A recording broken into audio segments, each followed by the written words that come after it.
Përshëndetje të gjithëve dhe mirë se erdhët në kuzhinën e Rajanës. Në këtë video dua t'ju tregoj mënyrën se si do të pjekim mishin e pulës, recetë që mund ta përdorni qoftë për festat e fundvitit ose edhe për raste të tjera në familjen tuaj. Me këtë recetë ua garantoj që mishi i pulës del i përsosur, del i butë, plot lëng, mishi nuk thahet dhe ka një shije fantastike. Unë e marinoj shumë thjesht, por më besoni që ja vlen në këtë mënyrë dhe me të njëjtën metodë mund të përgatisni edhe gjelin e detit. Në fillim do të bëjmë pastrimin e pulës. Shumë nga ju mund të mos e lani pulën. Unë preferoj që mishin e pulës ta laj përpara se ta gatuaj, por në një tas me ujë të ftohtë, unë shtoj aty rreth gjysmë filxhani kafeje me uthull të bardhë. Dhe te kjo përzierje, pra ujë me uthull, do të fusim pulën dhe do ta lëm për 10 minuta. Më pas pulën do ta heqim nga përzierja me ujë dhe uthull, do ta shplajmë fare pak. Do të fillojmë me përgatitjen e erëzave që na duhen për pjekjen e pulës. Unë në këtë recetë kam përdorur vetëm gjalp, hudhra dhe pak rigon. Nuk kam përdorur asnjë lloj erëze tjetër. E di që ka shumë metoda të përgatitjes së recetës së mishit të pulës, madje edhe në kanalin tim kam shumë video për përgatitjen e mishit të pulës, por këtë herë vendosa ta bëj shumë thjesht dhe ka dalë shumë e mirë. Prandaj në një tas unë kam shtuar rreth 3 lugë gjelle me gjalp.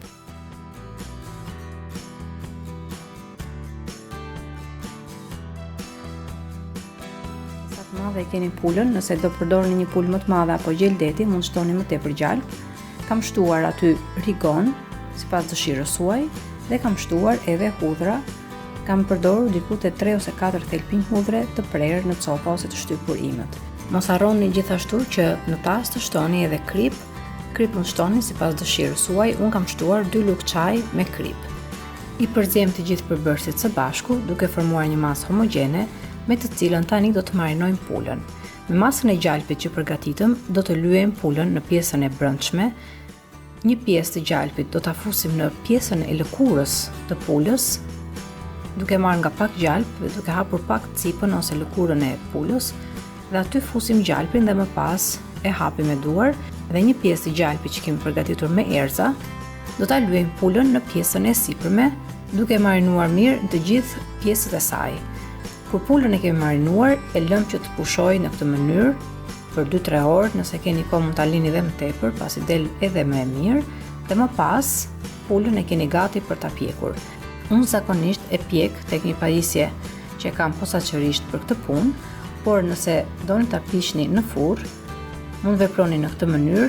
E mbështjellim në fillim pulën me letër për pjekje, më pas e mbështjellim sipër me letër alumini dhe e fusim pulën në furr në 220 gradë Celsius. Pas një ore e ulim nxehtësinë e furrës në 200 gradë Celsius, e lëm dhe gjysmë ore tjetër, pra 1 orë gjysmë në total, dhe para se ta heqim nga furra, e heqim letrën e pjekjes sipër dhe e lëm pulën që të marrë pak ngjyrë, duke lënë edhe 20-30 minuta të tjera në këtë mënyrë, pra pa letër për pjekje, dhe në këtë mënyrë pulën në total do ta pjekim për rreth 2 orë.